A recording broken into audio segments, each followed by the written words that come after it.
Épître de Paul aux Philippiens, chapitre 1er. Paul et Timothée, serviteurs de Jésus-Christ, à tous les saints en Jésus-Christ, qui sont à Philippe, aux évêques et aux diacres. Que la grâce et la paix vous soient données de la part de Dieu notre Père et du Seigneur Jésus-Christ. Je rends grâce à mon Dieu de tout le souvenir que je garde de vous, ne cessant dans toutes mes prières pour vous tous de manifester ma joie au sujet de la part que vous prenez à l'Évangile, depuis le premier jour jusqu'à maintenant.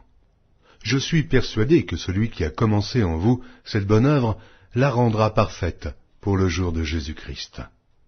Il est juste que je pense ainsi de vous tous, parce que je vous porte dans mon cœur, soit dans mes liens, soit dans la défense et la confirmation de l'Évangile, vous qui tous participez à la même grâce que moi.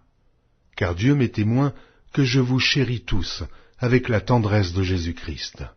Et ce que je demande dans mes prières, c'est que votre amour augmente de plus en plus en connaissance et en pleine intelligence, pour le discernement des choses les meilleures, afin que vous soyez purs et irréprochables pour le jour de Christ, remplis du fruit de justice qui est par Jésus-Christ à la gloire et à la louange de Dieu.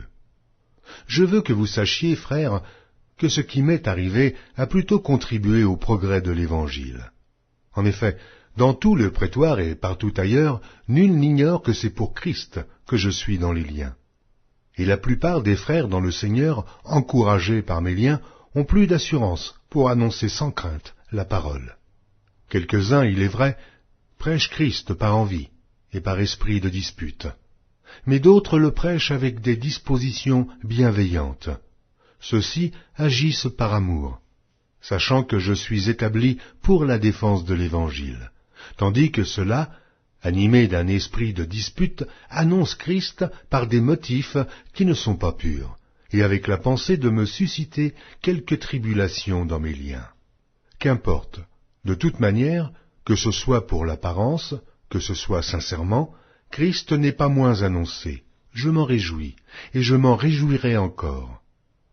Car je sais que cela tournera à mon salut, grâce à vos prières et à l'assistance de l'Esprit de Jésus-Christ, selon ma ferme attente et mon espérance, que je n'aurai honte de rien, mais que, maintenant, comme toujours, Christ sera glorifié dans mon corps, avec une pleine assurance, soit par ma vie, soit par ma mort, car Christ est ma vie, et la mort m'est un gain. Mais s'il est utile pour mon œuvre que je vive dans la chair, je ne saurais dire ce que je dois préférer. Je suis pressé des deux côtés. J'ai le désir de m'en aller et d'être avec Christ, ce qui de beaucoup est le meilleur, mais à cause de vous, il est plus nécessaire que je demeure dans la chair.